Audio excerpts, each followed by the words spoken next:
Tarkir Dragonstorm set to shatter MTG sales records in 2025. Get ready for a shocking revelation. Magic the Gathering is on a roll, and its latest set, Tarkir Dragonstorm, is expected to shatter all sales records. But here's where it gets interesting. Hasbro's latest financial report reveals that this set is not only a fan favorite, but also a massive commercial success.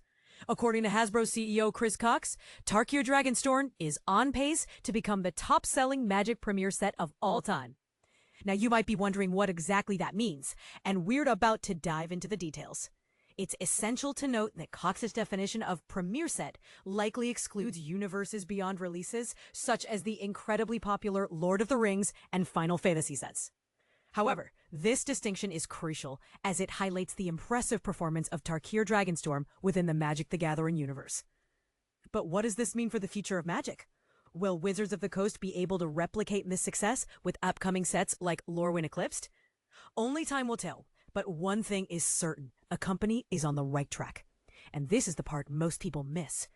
The success of Tarkir Dragonstorm is not an isolated incident. The latest financial report also reveals that Secret Lair had its strongest sales quarter ever.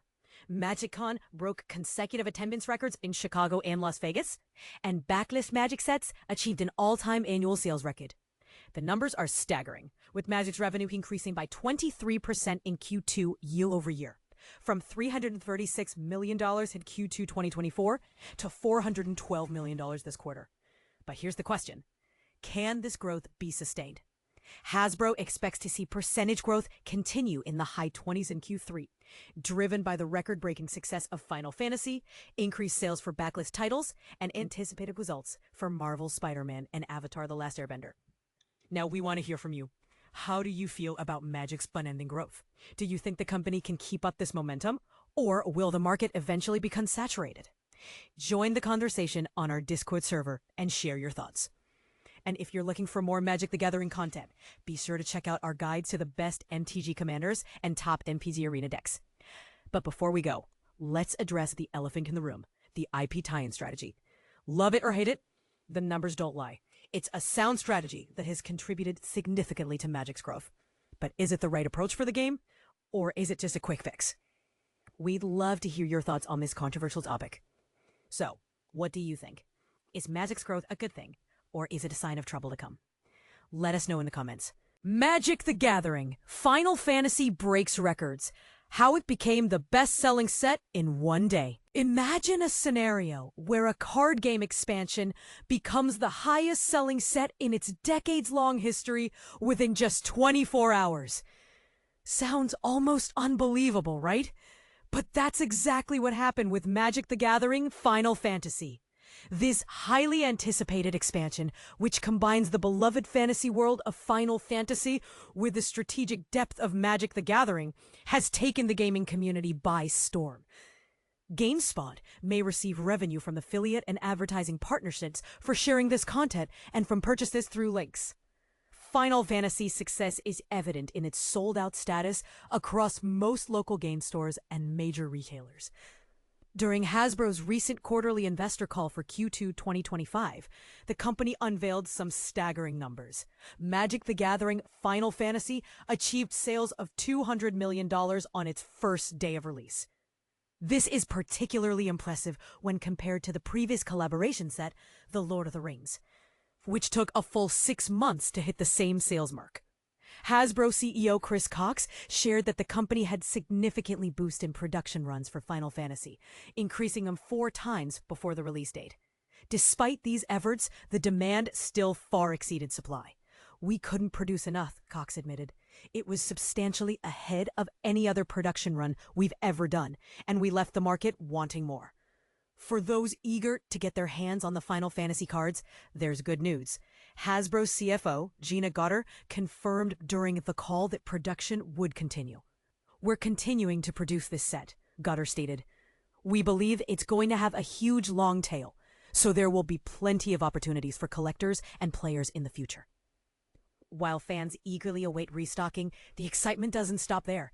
The next in-universe Magic the Gathering set, Edge of Eternities, is set to launch on August 1st, featuring a captivating space opera theme. Following that, Marvel's Spider-Man expansion will be available on September 12th, and the year will conclude with an Avatar: The Last Airbender set on November 21st. But here's where it gets controversial. Could Hasbro have handled the production more efficiently to meet the overwhelming demand from day one? Or was leaving some demand unmet a calculated strategy to create hype and maintain interest? What do you think? Share your thoughts in the comments below. Got a news tip or want to contact us directly? Email gosia@GabeSpot.com. Magic the Gathering's Final Fantasy expansion breaks records! Magic the Gathering's latest expansion, Final Fantasy Universes Beyond, has smashed sales records, raking in a staggering $200 million on its very first day.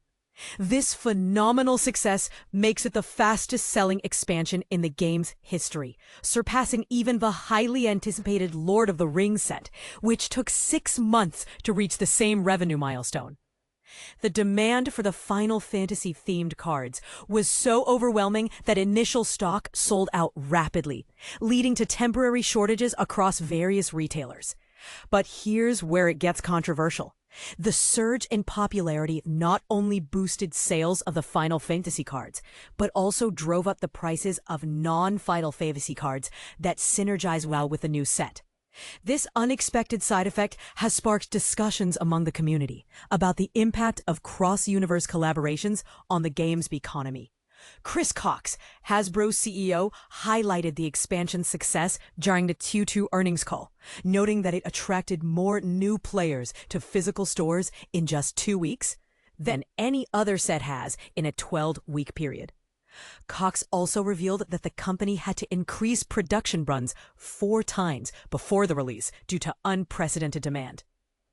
And this is the part most people miss. Despite the initial frenzy, Hasbro believes there's still a significant long tail of demand for the Final Fantasy cards. This expectation is supported by the ongoing sales of the Lord of the Rings set, which continues to generate revenue years after its initial release. The success of the Final Fantasy expansion can be attributed to several factors. Firstly, the strategic choice of a highly popular IP that resonates well with Magic the Gathering's fanbase. Final Fantasy's rich history in gaming and its strong cross-regional appeal have undoubtedly played a crucial role in attracting new players. Looking ahead, Cox expressed confidence in future collaborations and first-party sets, suggesting that they could replicate the success of the Final Fantasy expansion. With upcoming crossovers featuring Sonic the Hedgehog, Spider-Man, and Avatar: The Last Airbender, fans can expect more exciting developments in the Magic the Gathering universe. In conclusion, the Final Fantasy expansion has not only set new sales records, but also demonstrated the potential of cross-universe collaborations in expanding the game's player base. As Hasbro continues to explore new partnerships, one thing is clear. The future of Magic the Gathering looks brighter than ever.